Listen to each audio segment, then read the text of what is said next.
Pues buenas tardes, bienvenidos al Seminario Permanente de Etnobiología, Patrimonio Biocultural y Diálogo de Saberes, en nuestra sesión del 28 de mayo de 2020. En esta ocasión contamos con la participación de nuestro colega, el doctor Rubén Torres Martínez. Él es, les voy a decir un poco de su semblanza. Él es mexicano, es sociólogo y maestro en estudios políticos y sociales por parte de la UNAM.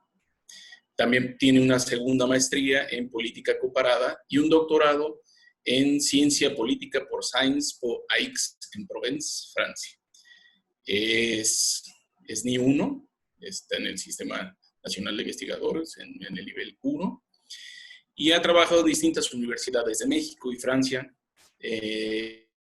desarrollando temas en torno a las juventudes, los partidos políticos y la Iglesia Católica Mexicana. Actualmente se desempeña como profesor de tiempo completo en el Centro Peninsular en Humanidades y en Ciencias Sociales, el CEPSIS, en esta sede de la Universidad Nacional Autónoma de México, aquí en Mérida, Yucatán. Y en la actualidad se encuentra desarrollando temas en torno a la diversidad cultural y las juventudes en la península de Yucatán. En esta ocasión nos acompañará y nos brindará el tema de jóvenes universitarios, el cambio cultural y nuevos valores previos al tan mencionado COVID-19. Muchas gracias al doctor Torres y comenzamos. Sí, buenas tardes. Antes que nada quiero agradecer a los coordinadores del seminario, al doctor Pincus, al doctor Fabio, a Tere, por haberme invitado, por darme la oportunidad. El tema que voy a tratar en el título es un poco tramposo, por decirlo de alguna manera, porque dice previo al COVID, entonces lo que venía haciendo antes del COVID. Pero es cierto que esta pandemia, esta crisis sanitaria nos ha movido un poco el tapete a todos. Y de hecho, incluso para nuestros proyectos de investigación, ¿no? Para los calendarios que habíamos programado, las agendas, pues todos hemos visto cómo se han modificado de manera sustancial. Tengo que decir que estamos desarrollando justamente un proyecto PAPIT que nos aceptó en el año pasado y que arrancó este año en torno a la cultura política, justamente la ciudadanía, en los estudiantes de la ENES Campus Mérida, ¿no? Es continuación un poco de un proyecto que ya se hizo por parte del CRIM, por parte del PUES, ahora incorporamos al CEPSIS, que ya se hizo en el centro del país, digamos que en los campus metropolitanos de ahí, de Ciudad Universitaria, Iztacala, Aragón, Naucalpan, otros tantos, por ahí se me escapa alguno. Y bueno, poco a poco la idea es llevarlo también hacia los campi foráneos. Entonces, bueno, esto lo digo un poco de manera de introducción, porque hacia el final de la presentación quiero hablar un poco de algunos resultados parciales, que justamente a partir de la pandemia hicieron que el proyecto diera un vuelco que nos parece que nos permite al mismo tiempo hacer una serie de prognosis social, por llamarlo de alguna manera. Entonces, si bien la presentación que a partir de ahora comenzamos a compartirles va a hablar sobre lo que fue, el tema de arranque antes de toda esta pandemia. Hacia la segunda parte vamos a ver efectivamente algunos resultados y luego algunos resultados parciales. Bueno, como les decía, no es parte de un proyecto PAPIT. Podemos decir que en los últimos tiempos, en los últimos 30 años, hemos podido constatar que gracias a los medios de comunicación, a las redes sociales, los jóvenes han retomado un rol cada vez más preponderante, más primordial en torno a ciertas demandas políticas y sociales. ¿no? Ello ha ido acompañado en gran medida de la evolución ahora tan de moda, ¿no? Que el presidente ha puesto un poco de moda de un Estado benefactor hacia un Estado neoliberal, ¿no? En realidad, lo que podemos ver es una evolución en el sistema de valores políticos y sociales que se rigen hoy en la sociedad. Hay una pequeña presentación de los jóvenes que nos interesan, hay algunos alumnos digis. Entonces, nosotros nos preguntamos o partimos de la premisa de qué valores son los que hoy reivindican y reproducen los jóvenes universitarios. Ahorita voy a explicar que finalmente jóvenes universitarios en gran medida son esas juventudes ilustradas, privilegiadas, hay que decirlo, que pasan por este camino de la educación superior. Y eso va de la mano de por qué hay un boom, digamos, en nuevas licenciaturas, ¿no? En licenciaturas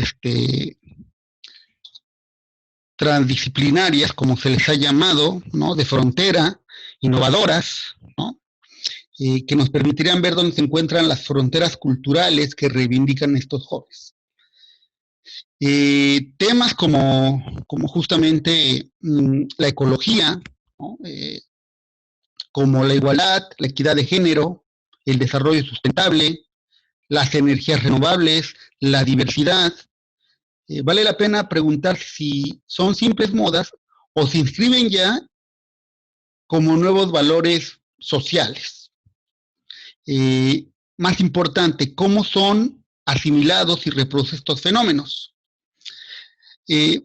Por joven vamos a entender a los individuos que van a oscilar entre 18 y 35 años aproximadamente, es decir, desde el momento en que el Estado jurídicamente les reconoce como ciudadanos de pleno derecho y obligaciones, y aproximadamente hasta los 30, 35 años, que es cuando normalmente la sociedad tiende a ver que el individuo ha madurado. Pero hay que ser muy claros en esto. No se trata de una categoría homogénea y unívoca. Finalmente, al interior de la juventud existe una enorme diversidad de individuos, una universalización muy amplia, ¿no? Que cada uno con distintas y diferentes características. Pero insisto en el hecho que los que nos interesan son los jóvenes ilustrados. Aquellos que pasaron o que se encuentran en la universidad y que en cierta medida, retomando un poco a Sartori, son los que van a reproducir en gran medida los valores que terminan implantándose o siendo reconocidos por la sociedad, ¿no? Bueno, ¿qué entendemos por valores?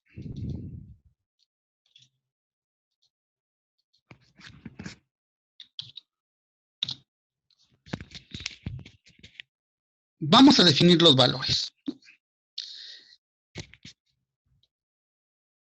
La definición de valores puede ser múltiple y variable y cambia desde el enfoque en el que son estudiados. En términos normativos, los valores serían imperativos categóricos, diría Kant. Valores morales absolutamente válidos, ¿no? Que se diferencian, digamos, de los imperativos hipotéticos que estarían representados por la ley escrita.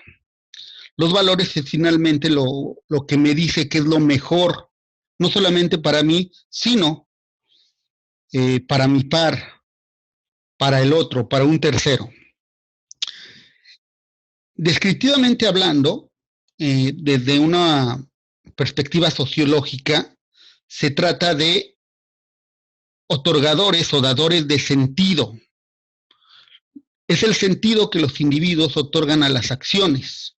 Esto lo dice Schutz, esto lo va a decir Parsons. Y desde la visión de la sociología comprensiva, claramente representada por Max Weber, se trata de un conjunto de orientaciones profundas que mueven al individuo. Es lo que cree, es lo que lo motiva, es lo que hace que se defina por uno u otro valor. En los últimos años ha tomado mucha fuerza el enfoque desarrollado por Pierre Bourdieu en torno a que los valores son características objetivas. Es decir, características como la clase social de pertenencia, el origen, la trayectoria escolar o los ingresos familiares de la familia, ¿no? Que son seleccionadas por los individuos a partir de los capitales que les otorga la misma familia. Desde cualquier de esos 4 puntos de vista en torno a los valores, los jóvenes universitarios nos ofrecen un campo bastante amplio respecto a la discusión y el análisis de los valores. Además, hay que decir que la juventud es el momento revelador, donde ciertos valores individuales se transforman en valores grupales que a su vez terminan siendo valores sociales. Esto es importante, definir cómo vamos a entender los valores. Siguiente, por favor.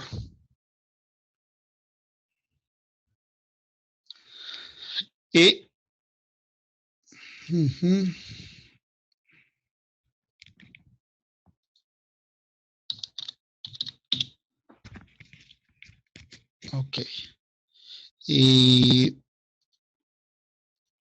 Nos encontramos en un momento coyuntural y me parece que el COVID finalmente vino a demostrar que efectivamente estamos en un momento coyuntural interesante, el que se está viviendo no solamente en nuestros países, sino el que se está viviendo a nivel global.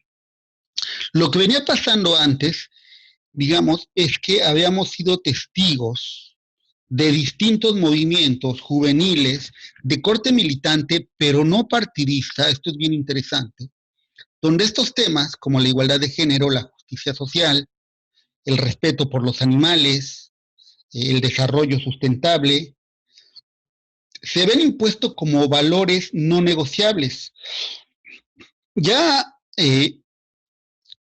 un científico social como Ronald Inglehart llamó a esto valores postmaterialistas y señala que a medida que una sociedad satisface sus necesidades básicas y hace crecer el bienestar económico, se produce un cambio de valores.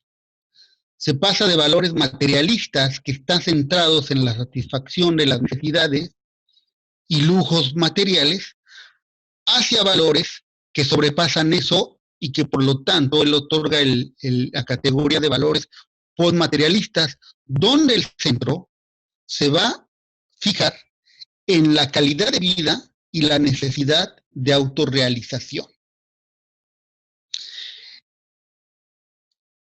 Por valores materialistas, o entre los valores materialistas, podemos encontrar las famosas llamadas normas judio-cristianas tradicionales, así como el discurso liberal del bienestar económico, la seguridad militar o policíaca, y el lugar que le asigna la sociedad al individuo gracias al discurso meritocrático. Este discurso en el cual dice que cada individuo está en el lugar que le corresponde. Contrariamente, los valores postmaterialistas van de la mano de una lógica de autorrealización y preocupaciones, por decirlo de alguna manera, más terrenales, como el medio ambiente, y no forzosamente el nivel, sino la calidad de vida, el desarme y la autoexpresión individual. De esta manera, el llamado postmaterialismo es una tendencia de cambio sociocultural, resultado del aumento general en la seguridad económica y la satisfacción de las necesidades materiales. ¿Sí? Siguiente, por favor. Ahí lo pongo las hipótesis que maneja Inglehart, justamente. 2 hipótesis que aseguran que los valores llegan con la satisfacción de necesidades biológicas cubiertas y con la idea de una socialización ilustrada, es decir, población más informada y por lo tanto más comunicativa. Ambas hipótesis suponen un mayor grado de ilustración. Ambas hipótesis ponen que conforme aumenta el nivel educativo de las sociedades, aumenta igualmente la satisfacción de las necesidades materiales y ello deriva en una mayor concientización y participación de los individuos en cuestiones sociales. Cuestiones que antes no eran consideradas como problemáticas.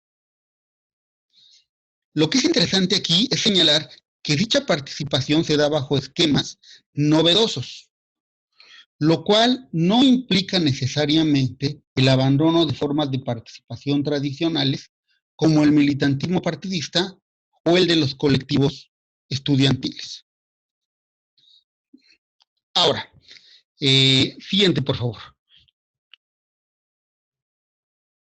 Yo les voy a presentar rápidamente una encuesta que se dio a conocer exactamente hace un año, la encuesta intergeneracional sobre actualidad latinoamericana, un poco, primero para ubicar las generaciones y cómo las construyeron, para que viéramos cómo estábamos hace un año respecto a algunos temas que permiten ver los valores que reproducen los jóvenes, ¿no?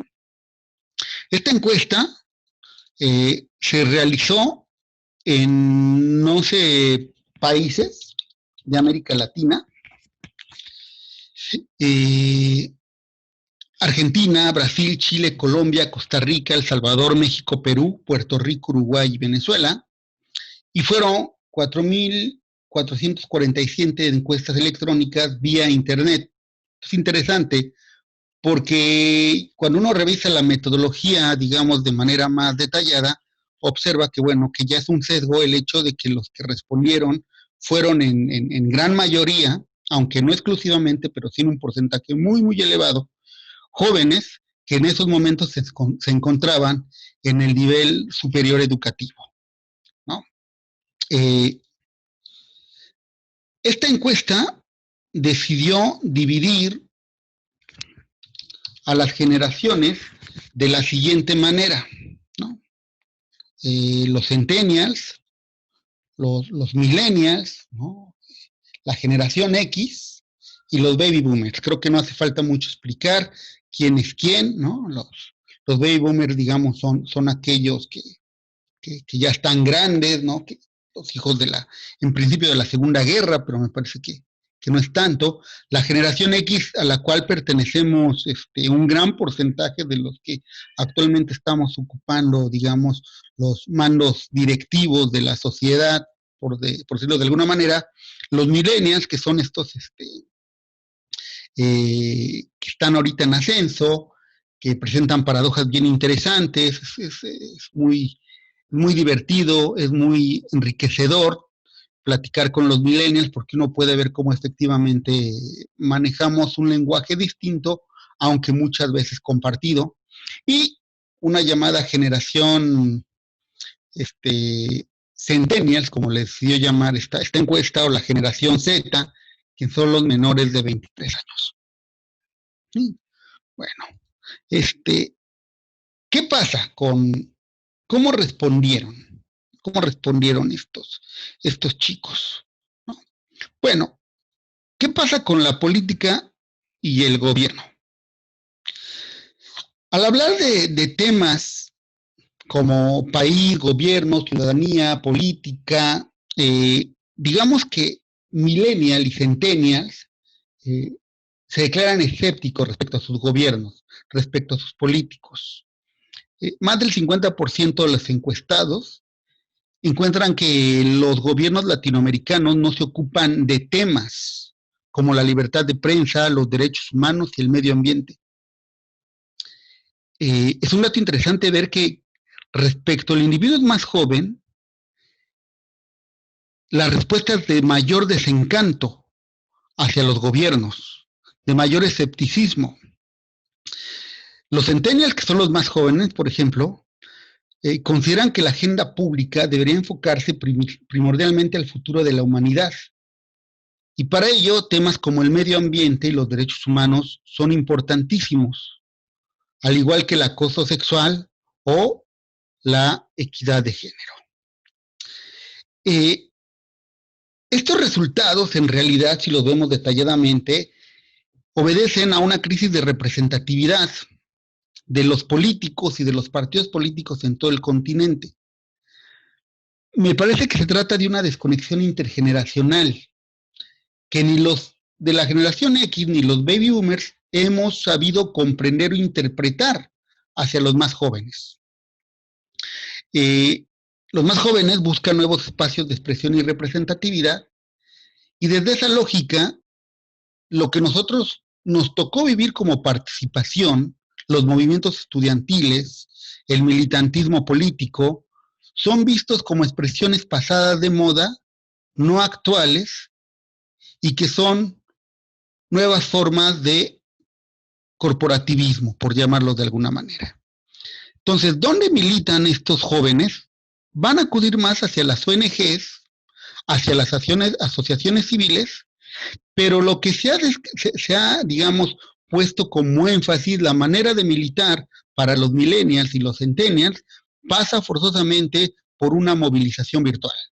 Redes sociales como YouTube, Facebook, Twitter, Instagram o ahora TikTok. Me parece muy arriesgado hablar de desencanto, escepticismo hacia la democracia. Se trata más bien, desde mi perspectiva, de nuevas formas de construir la misma. Se constata que las formas tradicionales de participación, insisto, no atraen a los jóvenes. A ello hay que asumir, hay que adicionar el hecho de que los jóvenes parecen cada vez más escasos en política. Está bien que hubieras, la siguiente, la que está ahorita, la que están pasando ahorita, la del posicionamiento ideológico, es muy interesante porque vean el posicionamiento ideológico de la generación X. Vemos que una gran minoría, una primer minoría que se considera de izquierda, seguida por un porcentaje también muy amplio de gente que no se define, porcentaje pequeño de centro, y muy poca gente se considera de derecha. ¿Qué pasa con los más jóvenes? Aquí, si pueden ir a la próxima, por favor. Con los más jóvenes, con los millennials y los centennials, vamos a ver que el porcentaje de gente que no se define crece bastante. La llamada izquierda se mantiene en gran medida, ¿no? O sea, esa no va a representar tampoco grandes cambios. Vemos que tanto centro como derecha también crecen. Esto me parece a mí muy interesante porque lo que podemos ver es que para los jóvenes las categorías clásicas de izquierda, derecha, centro no les dicen gran cosas. Ahora, el escepticismo hacia la política y las formas de gobierno y la participación se traslada parcialmente hacia instituciones sociales. Cuando se les pregunta respecto al matrimonio, por ejemplo, solo el 39% de los entrevistados está casado o considera la posibilidad de casarse algún día.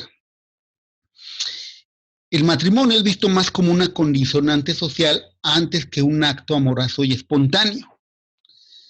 Y estos mismos jóvenes se consideran mucho más abiertos socialmente que sus antecesores, por lo cual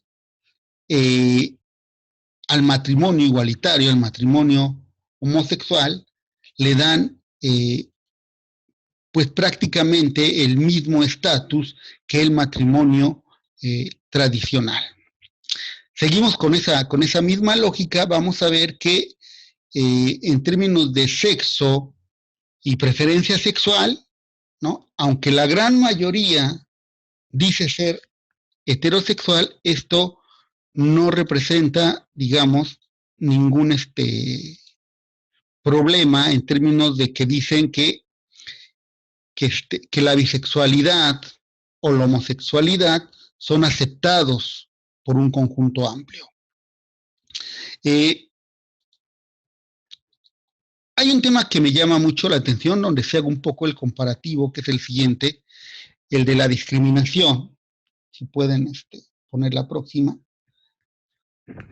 Porque la discriminación y el bullying nos habla también mucho aquí me parece que hay un choque, un cambio generacional y un cambio valorativo muy importante, con el cual se juega mucho, con el cual hay que reconocer que los generación X jugamos mucho cuando confrontamos a los millennials o a los centennials. Eh, la discriminación por motivos como el bullying, ¿no? La mayoría de los jóvenes X y Z dicen haber sentido discriminados en algún momento de su vida por alguna razón como el género, la religión, la raza, la preferencia, y una enorme mayoría dice que vivió una situación de bullying casi siempre en la escuela. Un 89% de los millennials y centennials dice haber sufrido bullying. Más del doble, podríamos decir, de lo que reconocen los X o los baby boomers. Este dato me parece muy interesante porque muestra un cambio generacional interesante, más allá de lo que esté bien o lo que esté mal. Yo digo que jugamos mucho con eso porque, pues sí, ¿no? Porque como es en el que se lleva, se aguanta, y hemos encontrado casos interesantes en los cuales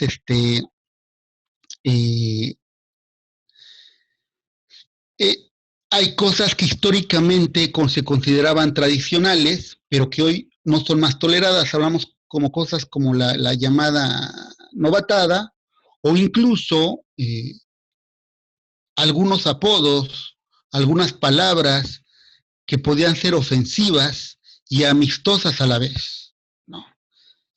Esto demuestra finalmente que lo políticamente correcto se ha impuesto. La religión. Siguiente, por favor.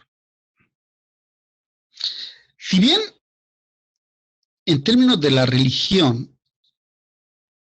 el 90%, digamos, de los jóvenes se reconoce como religiosos, solo el 32% es que, digamos, practican la religión, ¿no? Lo que llama aquí la atención es la, digamos, diversidad que ha encontrado lo que ahora llamarían algunos autores el mercado de la fe, la preferencia religiosa y no forzosamente la pertenencia religiosa. Una preferencia y no una elección.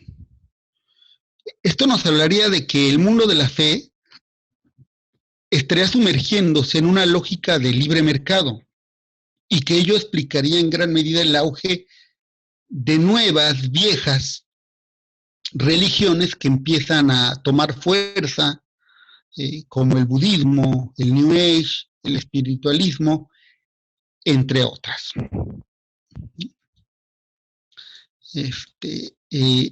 La comunicación en redes sociales, comunicación en redes sociales, bueno, pues se tratan de jóvenes que usan a diario las nuevas tecnologías que se conectan al mundo mediante la red. Por ejemplo, mientras los de la generación X y los baby boomers muestran claras resistencias a realizar compras por internet, para millennials y centennials es la primera opción al momento de realizar una compra significativa. De igual manera, ¿no? Las redes sociales como YouTube y Twitter, Facebook, son las fuentes principales de información para millennials y centennials, dejando muy en el olvido medios tradicionales como la radio, la televisión e incluso la prensa escrita. Desde esta lógica es muy interesante ver que son los youtubers y los llamados influencers quienes mantienen informados a los jóvenes. Y esto, claro, acompañado en gran medida del auge de las llamadas fake news. La lógica de la interacción por redes sociales es tal que ahora los números de seguidores y likes son los que determinan el peso de una opinión política, religiosa, social, cultural, etc. de forma que los jóvenes millennials y centennials comunican más por las redes que por otros medios, incluida la llamada a viva voz. Paso a la parte de crisis y pandemia. No. Aquí tomo un par de datos de consulta Mitofsky, de una encuesta que hizo. Hay varias encuestas ya en línea, es importante decirlo. Colegas del Sepsis están haciendo encuestas actualmente. Sé que la UNAM está haciendo varias encuestas, igualmente. Yo mismo estoy haciendo sondeos. Pero bueno, tomé la de Mitofsky porque me llamó mucho la atención. ¿Qué están pasando los jóvenes ante la pandemia? Bueno, algo que llamó mucho mi atención fue que hay una revalorización del diploma, ¿no? El diploma vuelve a ser valorizado, el diploma universitario, llegando a niveles de un 85% de jóvenes que consideran que el diploma es algo importante. Pero eso va, digamos, o choca también con esta idea de que para los jóvenes tiene más valor tener el diploma que tener conocimiento, que el aprendizaje. Solo un 65% dice que el aprendizaje es importante. De igual manera, me parece que esto de que las clases en línea, esta nueva realidad, no sé si vaya a ser parte de la llamada nueva normalidad, ¿no? Las clases en línea han tenido un gran éxito, o sea, un 81.7% de los jóvenes ha reconocido participar en clases de línea, me parece que es bastante exitoso, y que incluso hay un 87.5% que han hecho estudios por su cuenta mediante Internet, pero eso choca con un 65.1% de jóvenes que dicen que no han aprendido nada o muy poco. Y solo un 34.8% dicen haber aprendido mucho o algo. Todo va acompañado de fenómenos como la pérdida del año escolar o el miedo, ¿no? 85.4%, pero lógicas como la repetición del ciclo escolar. Más de la mayoría está dispuesto a repetir el ciclo escolar. Y aquí un poquito menos de la mitad dice que no. Siguiente, por favor. La llegada del COVID-19 ante los universitarios.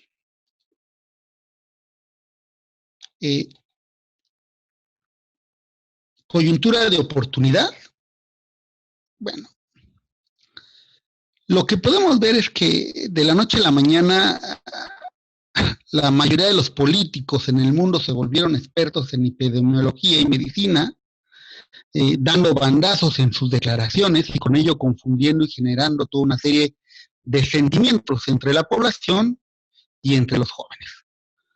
Los jóvenes ilustrados, los universitarios, de la noche a la mañana recibieron este balde de agua fría en el cual el mundo se ve fuertemente afectado, trastocado y por lo mismo impactado en la formación de sus valores sociales. La idea de muerte, ¿no? La idea de angustia, que ya había sido señalada hace unos 10 años por Jules Ferry, que aquí en México la ha trabajado gente como, se me fue ahorita el nombre. Bueno, no es algo nuevo, es una constante, un ir y venir en el centro de las sociedades a lo largo de la historia, pero que hoy se posiciona de nuevo como un tema central. La idea de muerte normalmente aparece a la edad madura y en la vejez, pero muy extrañamente en la juventud.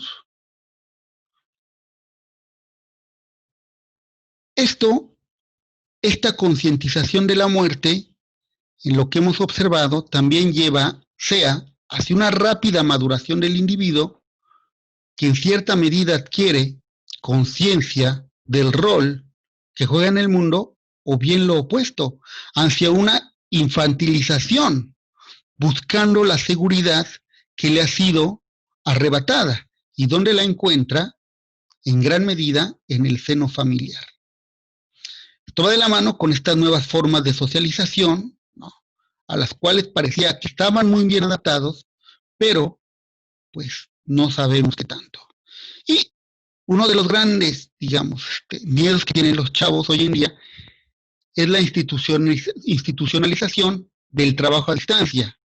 Esto, si bien no se profundizó mucho, me parece que tiene que ver con las condiciones de trabajo y las condiciones salariales, ¿no? Implica ahí también otra vez una vuelta al terruño en muchos sentidos. El futuro es incierto. Siguiente, por favor. Aquí les voy a presentar muy rápidamente resultados parciales de lo que estamos haciendo con los estudiantes de la UNAM, de acá de Mérida, ¿no? Con los estudiantes de nuestras licenciaturas. Cuando les preguntamos en torno a dos valores ante la pandemia, como es el de la libertad o la seguridad, ¿no? Y la pregunta que, palabras más, palabras menos, dice que cómo consideran, ¿no?, la llamada Jornada Nacional de Sana Distancia, pues tenemos que un 64.5% de nuestra muestra dice que está acertada, mientras que tan solo un 12.9% dice que está equivocada.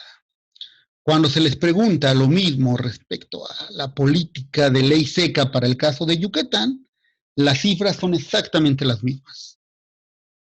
Gente, 74.5, nuestros estudiantes dicen acertada, y 12.9 dicen equivocada. Ya cuando les preguntamos un poco más en términos cualitativos, es interesante ver lo que dicen.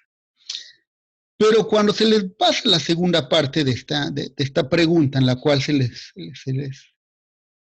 impugna sobre si esta Jornada Nacional de Sana Distancia tendría que volverse obligatoria o mantenerse opcional, como hasta el día de hoy, vemos que pues, prefieren que continúe siendo algo opcional y que no se tiene que acudir a medidas obligatorias como se ha pasado en otros estados.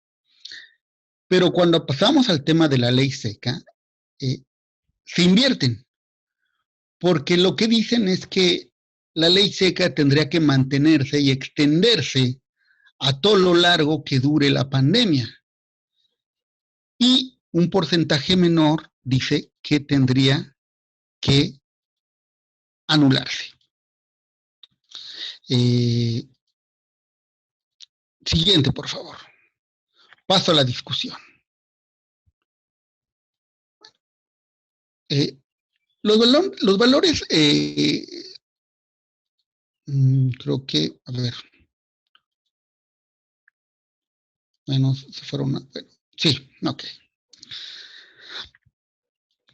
Yo me atrevería a decir que si bien estamos ante un choque generacional y lo que buscaríamos fuera un contacto intergeneracional, la llegada de la pandemia COVID se presentó como un momento, o se presenta como un momento coyuntural que permite observar fortalecimiento, institucionalización, pero también evoluciones emergentes en cuanto a los valores. Es evidente que el diploma universitario sigue pesando de manera importante en el imaginario social y del estudiante. Sin embargo, esto no va acompañado necesariamente de una valorización del aprendizaje, ¿no? El grueso de los estudiantes mexicanos han decidido seguir los lineamientos de tomar clases en línea e incluso destacan el hecho de que un alto porcentaje de universitarios estudian por su cuenta. No obstante, los índices de satisfacción son poco alentadores. Este mismo fenómeno se cruza con el temor elevado a perder el año. ¿Cómo interpretar estos fenómenos que parecen contradecirse? Por nuestra parte, nuestro estudio aún en construcción muestra ya que los estudiantes de la ENES Mérida han retomado una concientización de la idea de muerte, angustia que siempre ha perseguido a la humanidad, pero que la posmodernidad parecía haber resuelto, al menos discursivamente. Los estudiantes se encontrarían atrapados en un doble nivel. Por un lado, en el proceso de maduración y construcción del individuo, como tal, y por otro lado se trata de una construcción que les toca a ellos de esa nueva normalidad que no podrá ser más la promesa de un mundo global y globalizado. Algo que llama fuertemente nuestra atención es que ante un fenómeno completamente inédito como es el COVID, los jóvenes universitarios tienden a mostrarse sumamente conservadores respecto a los derechos individuales, prefiriendo la seguridad antes que la libertad. Vale la pena preguntarnos cómo tenemos que interpretar eso.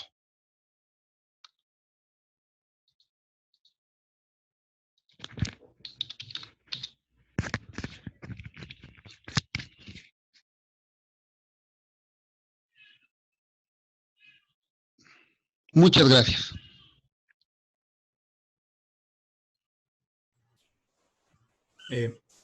Bien, gracias Rubén.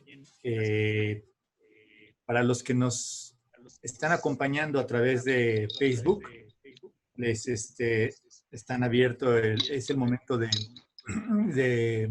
que puedan expresar sus preguntas al doctor Torres sobre su presentación. Entonces, por favor, si andan a través de Facebook, podemos ver aquí eventualmente sus preguntas. No sé. Déjame ver. No sé si Miguel, Tere, ustedes ven en el chat del Facebook. No veo alguna pregunta, pero yo puedo tener alguna preguntita por aquí. A mí me llama la atención la gráfica de cómo perciben o cómo ellos deciden su participación por la izquierda o por esa gráfica de pastel muy bonita que tienes. Pues mi pregunta es, ¿a qué se refiere con izquierda? ¿O cómo se formuló esa pregunta? ¿Se refiere a los que están en contra del gobierno actual o los que están en contra de cualquier sistema, pues, de economía dominante, ¿no? Que sería lo contrario de, pues, algo tipo más socialista, más comunista. ¿Cómo se formuló esa pregunta? Bueno, primero hay que decir que esta pertenece justamente a la encuesta intergeneracional que se les aplicó a los 11 países de América Latina. Cuando me di a ver la metodología, efectivamente, cuál era la pregunta era tan sencilla como decirles, ¿tú te consideras de izquierda, derecha o centro? Así, muy abierta. Me parece que es incluso tramposa, porque digamos que hablar de derecha, izquierda, centro, implica saber lo que es la izquierda, la derecha y el centro. Y no llevarnos exclusivamente por estas economías geopolíticas, por llamarlas de alguna manera. Ahora, esto es interesante porque a mí lo que me llama la atención es cómo para los baby boomers es como muy marcado, hay una tradición, digamos, una militancia, y sí reivindican el estar en un lado o el otro. Con los X pasa algo parecido, pero no tan marcado. Y conforme son más jóvenes, tienden a más decir no sé. Entonces, me parece que estos términos de izquierda y derecha se encuentran en gran medida en desuso. Están en desuso porque no han sido lo suficientemente conceptualizadas, por llamarlo de alguna manera. Hoy se usan de manera así como muy arbitraria. Entonces de pronto se dicen, estamos con un gobierno de izquierda. Bueno, un gobierno de izquierda difícilmente hace recorte a la ciencia o a la educación, por decirlo de alguna manera. Entonces tendríamos que encontrar otros adjetivos, otras categorías, ¿no? Para poder hablar de izquierda o derecha. Esto es lo que refleja también los jóvenes, así es. Insisto, aquí está incluido México, pero está hablando a nivel continental todavía. Rubén, ya tenemos un par ¿Sí? de preguntas. Ya tenemos un par de preguntas Sí. por parte de las personas que nos están acompañando. Entonces te leo la primera. Carlos Luis Sánchez te pregunta si los efectos que dejará la pandemia en términos económicos no hará que pierda vigencia las aspiraciones posmaterialistas y estaremos en un escenario centrado en las expectativas económicas. Justamente por eso yo decía que me parece que los jóvenes se van a encontrar un poco atrapados. Aquí retomaría mucho aquella paradoja aquella metáfora de la que habla Bruno Latour cuando dice dónde vamos a aterrizar, ¿no? ¿Dónde vamos a aterrizar? Dice, porque finalmente nos encontramos en la promesa de aquel grupo, de aquel mundo material, ¿no? Con estos valores materialistas, pero ya vimos que no es lo que queremos. Al menos los jóvenes así lo demuestran. Esto, insisto, es muy interesante a ver qué nos lanzan los resultados que estamos de algunas preguntas. Solo no quiero adelantar mucho, pero por ejemplo, para nuestros alumnos, ¿cómo cambió el consumo, su dieta, digamos? Estaban ahora practicando con estas nuevas organizaciones que estaban tratando de llevar a cabo de huerto vecinal, comprarle al productor directamente. Bueno, la pandemia viene y les rompe eso y los regresa a casa, a donde estaban acostumbrados a que las compras las hicieran los jefes de familia y las hicieran en Walmart, ¿no? Entonces, me parece, para contestar la pregunta de Carlos Luis, yo no creo que estén terminadas o pierdan vigencia las aspiraciones postmaterialistas. Me parece que van a ser transformadas y que van a tener que cohabitar con estas aspiraciones materialistas también. Ahorita lo estamos viendo, hay una gran campaña, al menos aquí en Yucatán me parece que es muy presente. Yo recibo muchos chats, muchas invitaciones a los campesinos de Xcaret van a ir a Mérida, por favor, hagan sus pedidos, te los llevan a la casa.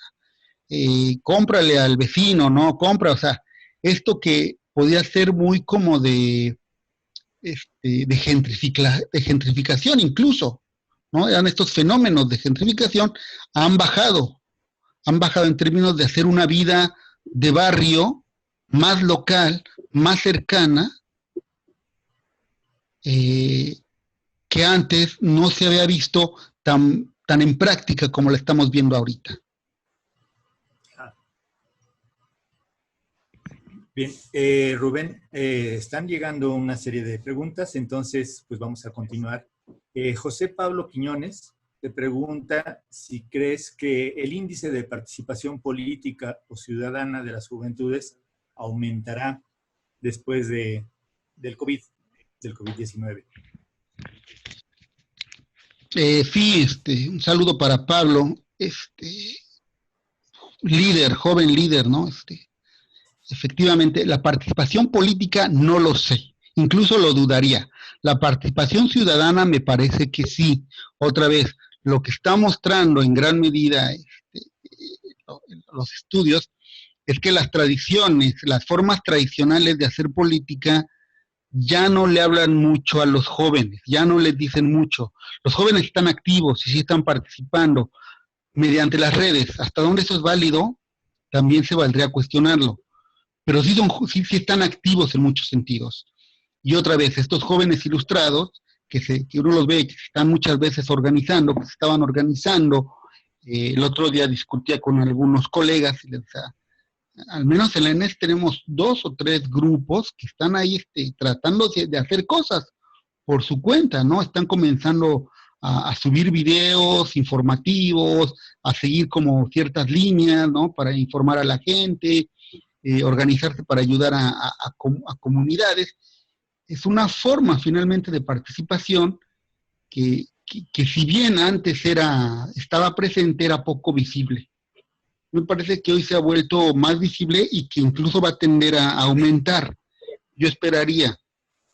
Lo que no les llama mucho son las formas tradicionales, porque también los jóvenes tienden mucho a confundir conceptos como el de democracia con una mera democracia procedimental, que se limitaría a que el día de las votaciones van y ejercen su derecho. No, es mucho más complejo, pero esto se les tiene que explicar. Bien.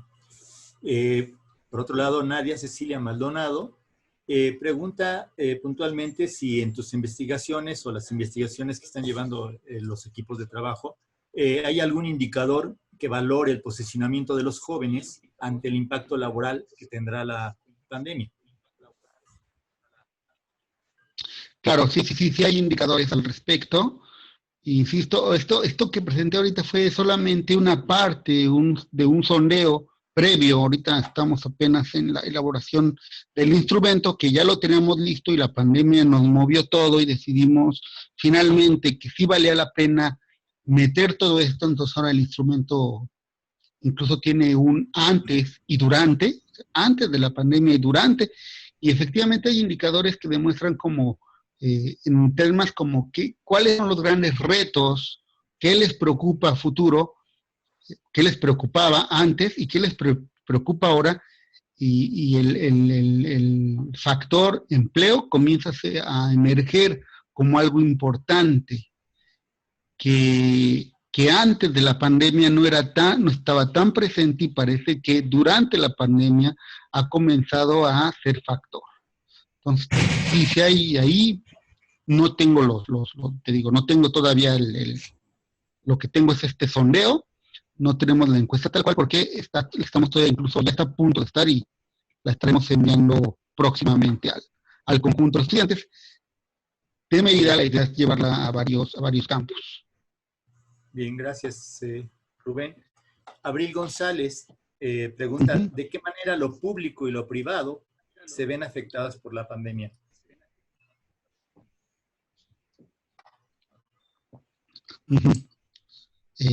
Muy buena pregunta, muy buena pregunta, Abril. Pues el hecho de que, por ejemplo, ahorita estamos en un espacio virtual público desde la privacidad de nuestras casas, ¿no? Se va a ver de manera muy, tú estás poniendo aquí, romper el espacio de casa mezclado con el trabajo que estoy, aunque sí. En la mañana vi un meme que puso, los memes, por ejemplo, ¿no? Son bien interesantes, que ponía la colega Daniela Tarjumi, en el cual decía que ahora el teletrabajo, o ahora los que trabajamos desde distancia, pues los horarios terminaron en gran medida. Y antes bueno, a mí me pasaba que estaba haciendo alguna investigación en mi cubículo y empezaba a oscurecer o algo y me iba a casa y ya no llegaba a casa a trabajar. Ahora uno se queda trabajando a veces más tiempo de lo que tendría que trabajar, sacrificando efectivamente partes de lo privado hacia lo público. Entonces, no se está desdibujando. Y también ahí podemos ir por la parte que he escuchado, lo están trabajando sobre todo los psicólogos y los filósofos del Big Brother, ¿no? Del panóptico. Esta idea del panóptico, yo no soy experto en eso ni lo manejo, pero es muy interesante. Efectivamente se está diluyendo lo privado y lo público, y este es un buen ejemplo del ejercicio que estamos haciendo ahorita. Yo esperaría que retomáramos y regresáramos a una nueva normalidad, en la cual esta nueva normalidad permita una vez más claramente diferenciarlo uno del otro. Pero pues son puras especulaciones. Bien, gracias, Rubén. Por otro lado, Abner Martínez te pregunta si desde tu particular punto de vista el desencanto poco interés, poca confianza en el gobierno y la preocupación por falta de políticas públicas adecuadas tiene alguna relación con que los jóvenes se inclinen a una ideología de izquierda?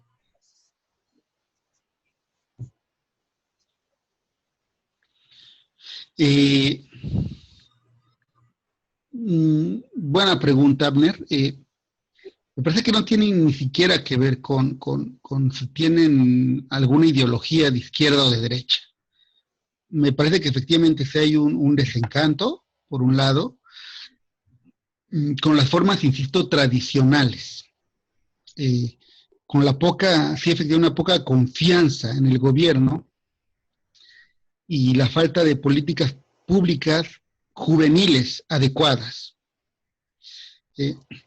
Esto requiere forzosamente de un trabajo, de una puesta en marcha, de un ejercicio de gobernanza, de ir al terruño, preguntarles a los jóvenes, ver cuáles son sus necesidades y no solamente construirles canchas de básquetbol o terrenos de fútbol y darles una beca.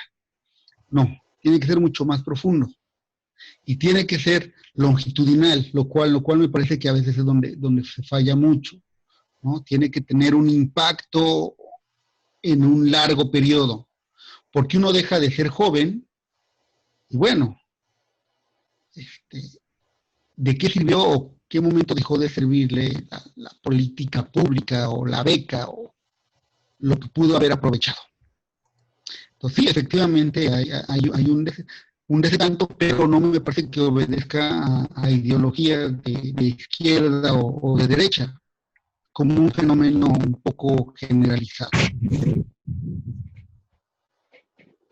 Bien, gracias Rubén. Hay otra pregunta de Rafael Castañeda que dice, ¿qué reflexión puede hacer sobre la participación o la intervención de los jóvenes en el futuro ambiental en la nueva normalidad?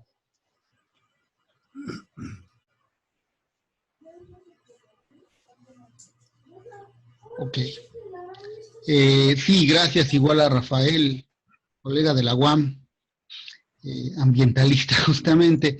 Pues es interesante porque, por ejemplo, al inicio de la conferencia decía que estas licenciaturas como las que tenemos acá en la ENES, como las licenciaturas sobre todo que están comenzando a darse en los campi foráneos y en algunas universidades estatales, están tendiendo a ver este tipo de problemáticas. Yo tengo la fortuna de dar clases en la licenciatura en ciencias ambientales y veo que los chicos realmente son grupos sumamente comprometidos con la licenciatura y comprometidos como con una ética, por decirlo de alguna manera, un deber ser respecto, hay que hacer algo conforme al cambio climático, el futuro ambiental. Eso a mí, digamos que me da cierta esperanza, ¿no? Porque son justamente esos chavos los que veo que se están organizando actualmente para hablar, por ejemplo, estas lógicas de organizarse con productores de algunos poblados cercanos a Mérida y tratar de ayudarles, ¿no? Y vendiendo, organizando una vendimia de sus productos, que a su vez son como productos que no tienen un impacto tan fuerte en términos ambientales. Entonces, juegan como con ese doble, incluso triple raso, en el cual no solo consumes local, lo cual te permite pues, no generar tanta contaminación como ellos me han explicado, sino que además son como cultivos tradicionales que no están inscritos en grandes plantaciones. Entonces, me parece que los chavos por ahí, al menos estos que conozco, como que lo tienen claro. Lo tienen claro, vamos a ver hasta dónde les va a dar, ¿no? Igual para sus energías, la generación de energías renovables y todo esto, como que los veo muy, muy pilas, la verdad. Yo sí los veo como muy pilas estos chavos de ciencias ambientales al respecto. En alcance a esta pregunta, el doctor Pincus también pues te pregunta cuál es tu opinión respecto a cómo se están vinculando los jóvenes en cuanto a las políticas ambientales o los temas ambientales. Ya lo dijiste un poco, pero no sé si valga ampliarlo un poco más. Sí, pues insisto, ¿no? Son, me parece que no se vinculan tanto, me parece que se organizan y participan justamente en ciertos colectivos que se organizan, sobre todo de manera contestataria, ¿no? Ante las políticas públicas ambientales. Se organizan sobre temas ambientales, por poner un ejemplo que es muy conocido, muy socorrido, el Tren Maya. Pero son más reactivos. Ahora, tú has dirigido, Pincus, tesis en las cuales los alumnos se han metido a ver justamente cómo se generan estos colectivos de defensa, no sé, de los apicultores, ¿no? De defensa del manglar. Entonces, y en la mayoría de las veces lo que podemos ver es justamente la ausencia de políticas, ¿no? O sea, estas iniciativas me parece que emergen muchas veces desde abajo y los jóvenes muchas veces ayudan para dichas iniciativas. Bien. Por otra parte, Moisés Vargas dice, activismo de jóvenes es constante, muchas veces de buena voluntad, pero la malversación de información en redes sociales es grande, con intereses afines económicos, que provoca confusión. En ocasiones, ciertos discursos se interiorizan con influencers. Y pregunta, ¿cuál es tu opinión de esto?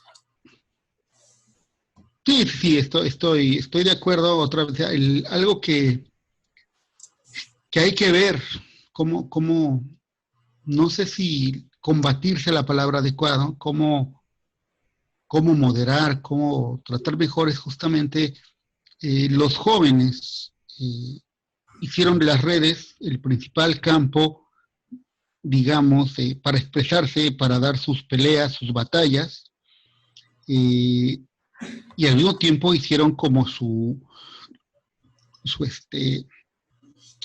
fuente principal de información. El problema es que no aprendieron, creo, yo se los digo mucho a mis alumnos, tienen que aprender a discriminar y a seleccionar la información que van a tomar para reproducir sus opiniones o sus militantismos, ¿no?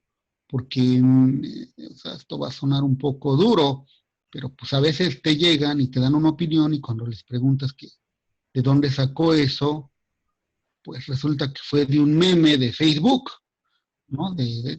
Bueno, pues ahí pierde ya, o sea, el carácter que nos toca a nosotros jugar desde el ámbito científico, pues pierde mucho.